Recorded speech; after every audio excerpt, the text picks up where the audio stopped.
안녕하세요. 코딩하는 농부입니다.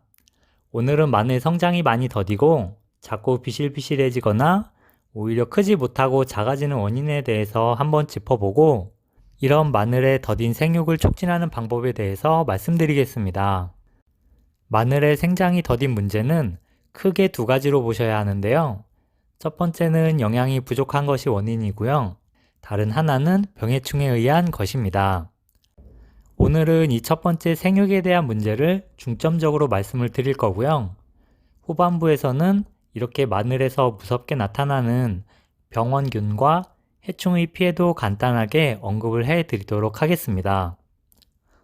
먼저 마늘이 영양분 부족에 의한 생육 부진에 대해서 말씀을 드리겠습니다. 이 마늘의 생육이 부진한 것은 영양분 공급 부족이 원인인데요. 지금 3월을 기준으로 보면 영양분을 공급해줘야 하는 시기는 크게 두 번 있었습니다. 처음 마늘을 심는 시기에 밑거름을 충분히 넣어주는 것이고요. 또 추운 겨울을 지나면서 기온이 올라가는 시기인 3월 초쯤에 웃거름을 주는 시기도 있었습니다. 특히 마늘은 석회의 요구도가 높은 작물인데요. 추운 겨울을 나기 전에 충분하게 석회를 공급해서 칼슘을 잘 흡수할 수 있어야 마늘이 단단한 상태로 겨울을 나게 되는데요. 3월이 되면서부터는 영양생장도 시작하기 때문에 이때부터는 질소의 요구도도 높아지게 됩니다. 그래서 오늘 말씀드릴 내용이 이와 연관되는 것인데요. 마늘 생육을 촉진하는 방법은 생육을 높이기 위한 영양분의 공급을 해주시는 것이 중요합니다.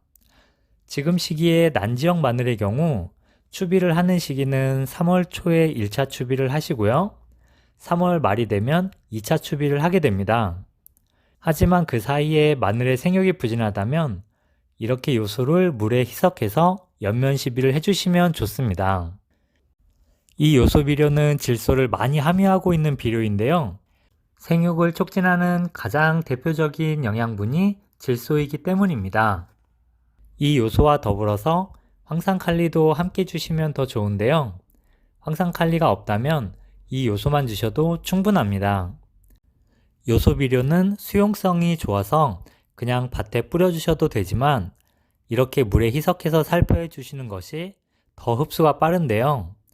다른 농약을 물에 희석해서 방제할 때 함께 살포해 주시면 더 쉽게 공급을 해줄 수도 있고 흡수도 빠르게 할 수 있습니다.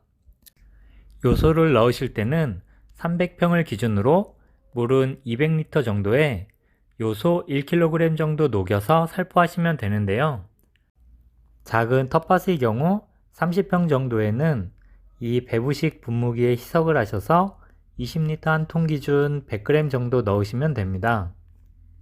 아무래도 3월이면 병해충에 대한 피해가 발생하는 시작 시기이기 때문에 방제를 하는 중에 물에 같이 희석해서 살포를 해주시면 더 쉽게 하실 수가 있습니다. 혹시 칼슘 등의 영양분 공급도 중요하지 않을까 생각하시는 분이 계실 수도 있는데요.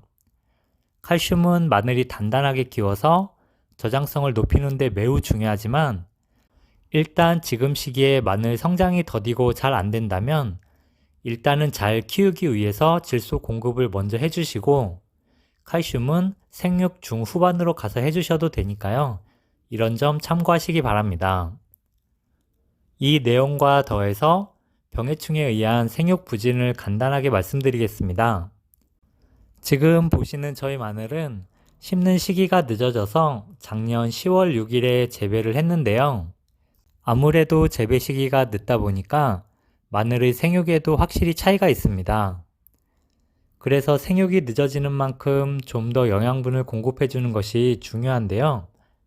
꼭 재배 시기가 늦은 경우가 아니더라도 밭에 밑거름을 충분히 넣지 못했거나 겨울을 나는 동안에 냉해에 피해를 입는 등의 여러 원인으로도 생육 발달이 늦어질 수가 있습니다. 미숙태비를 넣는 경우도 응애와 같은 벌레의 피해를 발생시키고 지난 겨울에 질소 비료를 많이 넣어서 웃자란 마늘은 또 쉽게 병에 걸렸을 수도 있습니다. 이런 여러 원인이 있을 수도 있지만 좀 더 정확하게 알아보시려면 밭에서 마늘을 한번 뽑아서 뿌리부터 줄기까지의 상태를 확인해 보시기 바랍니다. 밭에 들어가 보시면 이렇게 물음병이 발생하는 것들이 보일 수도 있고요. 혹은 뿌리를 보면 이렇게 주변이 검게 변해서 육안으로도 뭔가 상태가 좋지 않구나 하는 생각이 들 수도 있습니다. 이런 경우는 이 마늘을 그대로 가져가셔서 가까운 농약사나 농협 농자재 마트에 가서 직접 보여주시고 점검을 받아보시는 것이 매우 좋습니다. 농약사 사장님들도 오랜 기간 농약을 판매하시면서 다양한 병의 원인과 적절한 대처 방법을 알고 계시기 때문에 한두 줄기 정도 뿌리까지 가져가시면 병충해에 대한 원인도 알 수 있고요. 또 그에 대한 적절한 방제 방법과 농약도 추천해 주실 것 같습니다. 오늘은 간단하게 마늘의 생육이 부진한 이유 두 가지에 대해서 말씀을 드렸는데요. 생육 부진의 원인은 크게 영양생장 장애일 수도 있고요. 병해충에 의한 신진대사 불량으로 성장이 부진해질 수도 있다는 점 말씀드렸습니다. 그리고 생육이 부진하다면 가장 중요한 것이 질소 영양분을 공급해 주는 것인데요. 대표적인 질소 공급은 바로 이 요소 비료로 해주시면 더 효과적입니다.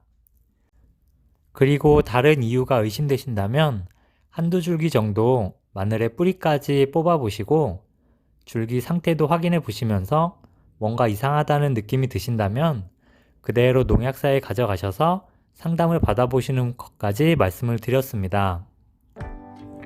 오늘 영상은 여기까지입니다. 다음 영상에서는 이 병해충, 특히 뿌리응애나 물음병, 마름병과 같은 피해에 대해서 좀 더 자세하게 말씀을 드릴 예정이니까요. 구독과 좋아요도 꼭 부탁드립니다. 오늘도 시청해주셔서 너무 감사드립니다. 항상 편안하고 행복한 날들 되세요. 감사합니다.